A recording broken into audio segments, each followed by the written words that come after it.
예, 오늘은 그 유가가 하도 올라서 그 유가가 과거에 이제 어떤 이유로 올라갔고 올라가면 어느 정도 위치에서 또 고점을 맞고 빠졌는지 또 유가를 움직이는 요인이 어떤 거였는지 이런 내용들 그리고 주식시장에는 이제 어떤 영향이 있을지 이런 것들을 좀 살펴보도록 하겠습니다. 우선 이제 국제유가를 결정하는 요인부터 우리가 생각을 해봐야 되는데 의외로 국제유가의 변수는 생각보다 많습니다. 당연한 게 수요겠죠. 뭐 경제 상황 좋아지면 수요 늘어날 거고, 그다음에 기후 갑자기 추워지면 난방유 같은 거 막 수요가 늘어날 수밖에 없잖아요. 그런 것들도 있고, 그다음에 대체 에너지가 자꾸 개발이 되면 원유에 대한 수요는 감소하겠죠. 예, 뭐 발전이라든가 이런 거를 원유 넣어서 하는 게 아니라 석유 넣어서 하는 게 아니라 뭐 태양광이라든가 이런 방식으로 할 수도 있는 거니까. 그다음에 이제 또 하나는 환경 규제가 강화가 되면 역시 또 원유 수요는 줄어들게 되거든요. 그래서 뭐 경제 상황이라든가 기후라든가 정책이라든가 이런 것들이 기본적으로 영향을 주고요. 그다음에 이제 공급 측면에서는 그 오펙에서 생산량을 늘릴지 줄일지, 그다음에 주요 산유국이 설비 투자를 더 하느냐, 그러니까 더 많이 캐내기 위해서 투자를 진행하느냐, 안 하느냐, 이런 것들. 왜냐하면 이제 원유라는 게 찌꺼기가 굉장히 많이 딸려 올라오기 때문에 이걸 자꾸 보수를 하지 않으면 생산할 수 있는 어떤 규모가 자꾸 줄어들 수도 있거든요. 그러니까 이런 시설 투자 여부도 상당히 중요합니다. 그 다음에 또 하나는 산유국 간의 경쟁 요소가 또 있죠. 예를 들면 예전에 이제 미국이 쉐일을 가지고 막 들어오기 시작하니까 산유국들이 저 쉐일을 견제하기 위해서 유가를 일부러 떨어뜨리는 그런 적도 있었거든요. 그러니까 쉐일은 땅을 엄청나게 깊이 파가지고 거기에서 끌어올려야 되잖아요. 그러니까 중동하고 미국하고 원유 캐내는 환경이 좀 달라요. 이제 조금 아주 극단적으로 표현드리면 중동은 그냥 대충 땅 파가지고 끌어올리는데 그 땅 안에 원유가 되게 많이 들어있는 케이스고, 그러니까 미국 같은 경우는 쉐일까지 쭉 뚫고 들어가서 거기서 끌어올려야 되는데 파고 내려가는데 비용 들어가고 또 그 안에 저장되어 있는 게 중동에서 한 덩어리에서 저장되어 있는 거하고 또 비교가 안 됩니다. 그러니까 그 가격 경쟁력 측면에서 본다면 중동에서 작정을 하면 쉐일을 또 눌러버릴 수도 있거든요. 근데 이런 것들도 또 중요한 공급의 요소가 되기도 합니다. 그래서 어쨌든 수요와 공급 측면에서는 이런 변수들이 있다, 이렇게 볼 수 있는 거고, 이 두 가지는 뭐 당연히 다 알고 있는 거고요. 그 다음에 이제 금융은 이제 투기 세력들이 이 선물 거래에 의해서 움직이기 때문에 그러니까 투기 세력들이 어느 방향으로 베팅을 하느냐, 이게 하나가 있고, 또 하나는 이제 달러 가치. 그러니까 달러 값이 비싸지면, 예를 들어서 우리나라로 치면 이거죠. 환율이 1,000원 하다가 2,000원이 돼버리면 우리나라 입장에서는 원유를 구매해오는 단가가 엄청나게 비싸지잖아요.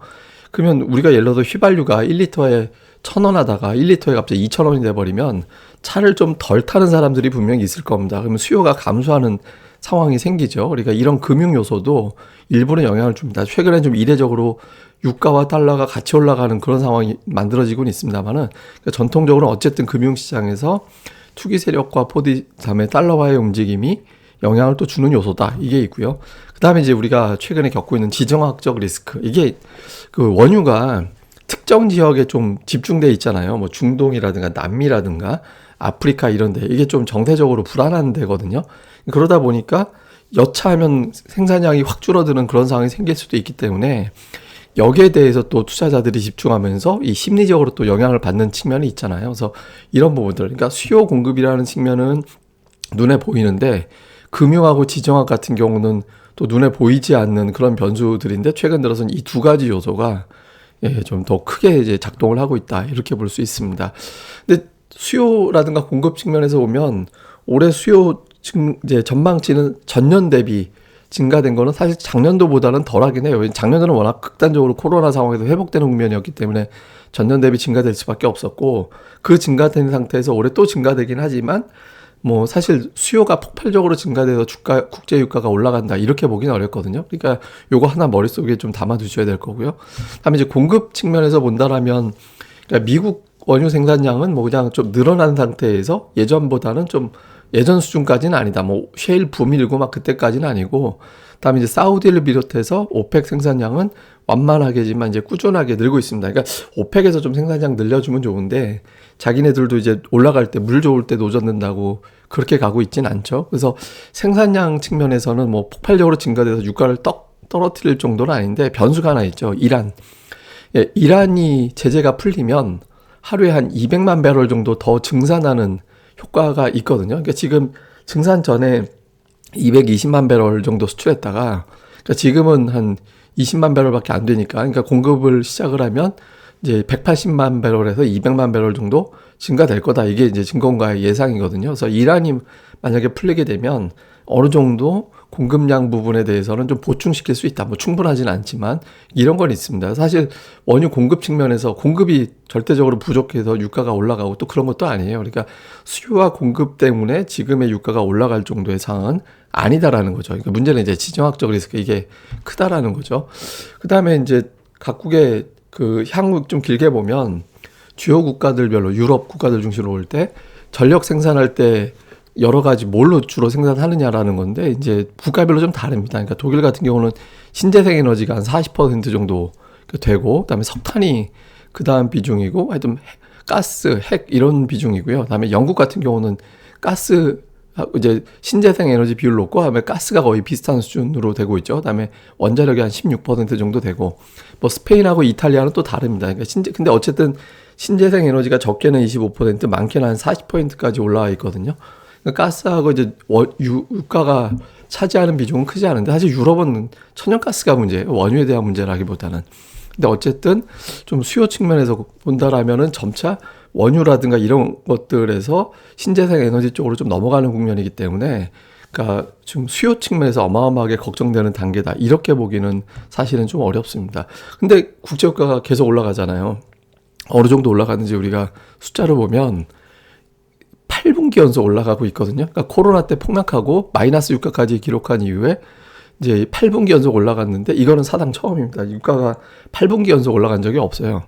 그다음에 분기 상승률 같은 경우는 역대 두 번째, 그러니까 역대 그 두 번째로 가장 많이 그러니까 뭐 올라가는 그런 형태가 나타나고 있고 그다음에 주간 상승률로는 역대 두 번째입니다. 그러니까 2009년도 1월에 27.3%, 한 주에 27.3% 올라간 적 있거든요. 그때 국제유가 폭락하고 이제 회복되기 시작했을 때. 근데 이번에 26.3%가 올라가서 WTI 기준으로는 역대 두 번째로 많이 올라간 거예요. 그러니까 우리가 국제유가 역사상 경험하기 힘든 주간을 지금 보고 있는 거예요. 그래서 지금 유가는 이례적으로 수요 공급이 아닌 다른 요인에 의해서 이례적으로 올라가다. 사실 수요 공급만 가지고 저렇게 올라가기는 어렵죠. 왜냐하면 논리적으로 공급이 갑자기 27% 감소했거나 수요가 27% 증가됐거나 그런 건 아니잖아요. 그러니까 지금은 좀 심리적인 요인이 되게 세게 작용했다 이렇게 볼 수 있는데 다만 이제 월로 볼 때 1998년 이후에 국제유가가 5개월 이상 연속으로 올라간 건 두 번밖에 없습니다. 그러니까 2009년도에 5달 연속 올라간 적이 있고요. 그때 이제 그 리먼 사태 이후에 금융위기로 폭락하고 나서 주가가 회복될 때 5달 연속해서 올라간 적이 있었고 그 다음에는 이제 2011년 그때 당시에 2010년도부터 11년 사이 걸쳐서 8개월 연속해서 올라간 적이 있거든요. 근데 그 이후로는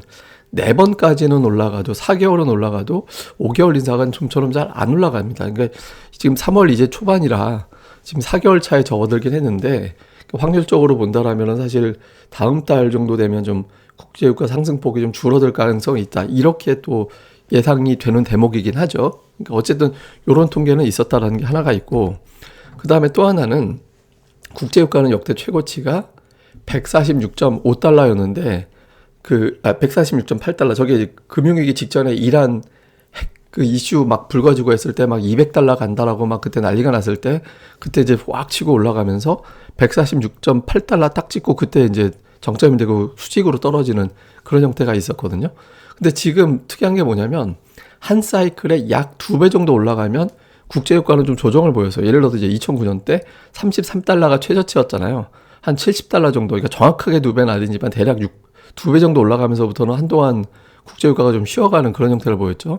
그러니까 2016년대 보면 한 26달러 정도였다가 50달러, 그러니까 거의 2배 정도 올라가면서부터 유가는 이제 추세 박스권에 갇히는 그런 형태가 있었고, 다음에 이때 이제 2017년에서부터 2018년도 때까지 움직일 때도 한 42달러 정도에서 77달러가 피크였으니까 이것도 그때 거의 한 사이클 한 2배 정도 올라가면서 유가가 이제 출렁거렸죠. 그 다음에 이제 그 코로나 상태 터지고 나서 주가가 폭락해서 이 저점 마이너스인 게 따질 수가 없는데, 그러니까 대략적으로 그 다음에 회복됐을 때 유가가 이제 한 20달러 언저리 정도 됐었거든요. 근데 그때부터 보시면 거의 한 40달러 정도까지 올라갔다가 쭉 옆으로 갔잖아요. 그러니까 한 사이클에 일반적으로 한 2배 정도 올라가면 이제 조정 구간, 이게 반드시 하락 전환을 의미하는 건 아니고 올라가는 속도가 좀 둔해지는 그런 패턴을 보이긴 했습니다. 그래서 이번에 대략적으로 따지면 140달러 안쪽으로 나오긴 하는데 어쨌든 이제 뭐 과거 사례는 그런 적이 있었다. 이건 뭐 제가 예상하는 게 아니라 그런 사례를 보여드리는 겁니다. 그런 적이 있었고 그 다음에 이제 지정학적 리스크 때를 살펴놓고 보면 이게 이제 걸프전 때 이제 걸프전 때 이제 90년대 이제 그 걸프전은 이라크가 쿠웨이트를 침공을 하고 이제 쿠웨이트를 돕기 위해서 이제 그때 34개국이었나요? 32개국이었나요? 하여튼 그때 이제 연합군이 구성이 돼서 이거를 이제 이라크를 무찌르는 그런 상태가 됐었잖아요. 그때 이제 그 국제유가의 추이를 보면 대략적으로 한 16달러대에서부터 거의 한 40달러대까지 추세적으로 올라갔다가 이제 그 다음에 꺾이는 그런 형태를 좀 보였었고요. 그다음에 이제 미국과 이라크 전쟁 때도 보면 한 25달러 정도에서 한 40달러 언저리 찍고 그러고 나서 이제 국제유가 다시 빠지고 이런 형태를 보였거든요. 그러니까 지정학적 리스크 중에서 좀 굵직해요. 아무래도 중동이 생산량이 좀 많은 데다 보니까 그러니까 지정학적 리스크가 직접적으로 또 이라크, 뭐 쿠웨이트 이런 나라들은 생산량, 산유량이 엄청나게 많은 나라들이잖아요. 그러니까 그런 나라들에 좀 문제가 생겼을 때는 그러니까 국제유가가 좀 올라가긴 했는데 역시 이제 보시다시피 이슈 있을 때 대략적으로 한 2배 정도, 그 정도 전후에서는 피크가 나오면서 이제 밀리곤 했습니다. 그래서 이런 어떤 특징이 좀 있었습니다. 근데 이제 유가가 이상하게 무한정 계속 올라갈 것 같고 그렇게 올라갈 것 같은데 계속 올라가지 못하는 게 우선은 이제 원유 공급이 제로가 될 수는 없잖아요. 그러니까 산유국들이 이제 자기네들 이해관계도 있기 때문에 원유 공급량을 빵으로 만들 수는 없거든요. 그러니까 원유 공급이 좀 완만하게 줄고 뭐 그런 형태가 될 수는 있어도 갑자기 확 없어지거나 이제 그렇게 되지 못하거든요. 그래서 이제 공급 자체가 계속 이어지기 때문에 재료가 될 수 없다라는 게 있고, 그 다음에 또 하나는 뭐냐면 유가가 너무 올라가면 감소될 수밖에 없어요. 수요 자체가. 그러니까 비싸면 덜 사잖아요. 뭐 어쩔 수 없이 사야 되는 것만큼은 사야겠지만 필요 이상으로는 또 안 사게 되거든요. 그렇게 되면 수요가 감소하면 자연스럽게 자동적으로 가격이 떨어지게 되는 그런 상황이 만들어지게 되잖아요. 그래서 이런 부분들이 이제 또 일부 영향이 있다라고 볼 수 있고요. 그래서 산유국들도 어느 정도까지는 그냥 이제 내비두는데 너무 올라가게 되면 이게 또 수요가 감소돼서 안 되겠구나라고 해서 그쪽에서 또 가격을 또 조정하는 그런 움직임도 있거든요. 그 다음에 이제 대체 에너지 비중이 꾸준하게 증가되고 있죠. 그래서 이게 뭐 자동차도 휘발유 대신에 이제 전기차로 바뀐다든가, 물론 그 전기를 또 뭘로 생산하느냐라는 문제도 있긴 하지만 어쨌든 대체 에너지가 계속해서 비중이 좀 늘어나고 있다는 점이 국제유가를 무한정 올릴 수는 없다라는 게 되고, 그 다음에 이제 투기 세력들이 포지션 가지고 장난을 치거든요. 그러니까 이게 윗방향에서 수익을 크게 얻었다가 국제유가가 무한정 올라가지 않는다라는 걸 알기 때문에 어느 시점이 되면 하락 방향에서 수익 내는 쪽으로 매도 포지션으로 바꿔가지고 아랫 방향에서 수익 내는 쪽으로 바꾸거든요. 그래서 맹렬하게 올라가면 급락할 때 반대로 확 떨어지는 그런 경향이 좀 있죠. 근데 이제 지금 언제가 그게 될지는 우리가 몰라요. 그러니까 얼마 정도, 국제유가가 얼마나 더 올랐다 그렇게 될지는 알 수는 없고, 전통적으로 보면 아까 제가 수요 공급 말씀드렸잖아요. 그거 이외에 금융과 지정학적 리스크가 있는데 이 지금 현재는 지정학적 리스크에 붙어서 투기 세력들이 장난치는 것도 일부 영향을 줬다라고 보고, 이게 어느 시점에 이제 꺾을지 요거를 좀 더 우리가 이제 알 수가 없죠. 근데 지금 원유 선물 만기가 그 25일에서 거래일로 3일을 앞으로 땡기면 되거든요. 그러니까 25일에서 3일 땡기면 4, 3, 2, 22일이 되는데 만약에 그 사이 휴일이 있으면 하루 이틀 더 앞으로 빼면 되는 거예요. 근데 이제 이번 달로 치면 22일이라서 그때 전에 한번 포지션이 바뀌지 않을까? 그래서 그 전에 한번 피크 치고 바뀌지 않을까? 근데 이게 이제 25일 이후부터 올라가게 되면 새로운 쪽으로 바뀌게 되는 거기 때문에 유가가 생각보다 무섭게 더 가겠구나라고도 볼 수 있는 거죠. 그래서 이번 달 22일 안쪽에서의 국제유가의 정점이 나와야지만 이제 조금 요번에 투기 세력들이 장난치는 게 마무리가 되는구나 이렇게 될 수 있어서 요것도 되게 중요하다라고 보시면 됩니다. 근데 좀 이번이 좀 걱정스러운 거는 뭐냐면 보통 유가가 올라가면 환율이 빠졌거든요. 왜냐하면 유가 올라가는 건 수요가 좋아서 경기가 좋아서 올라가, 그러면 신흥국가 환율은 내려가게 돼 있기 때문에 유가 상승 환율 하락이 되고 겹치는 구간도 덜어 나오긴 하지만 이렇게 길게 겹치지는 않거든요. 근데 이번 같은 경우는 워낙 지정학적 리스크 이런 것들이 더 크게 부각돼서 환율과 유가가 더 같이 올라가는 상태가 돼버리면서 사실 신흥시장 쪽엔 타격이 더 큽니다. 이게 길어지면.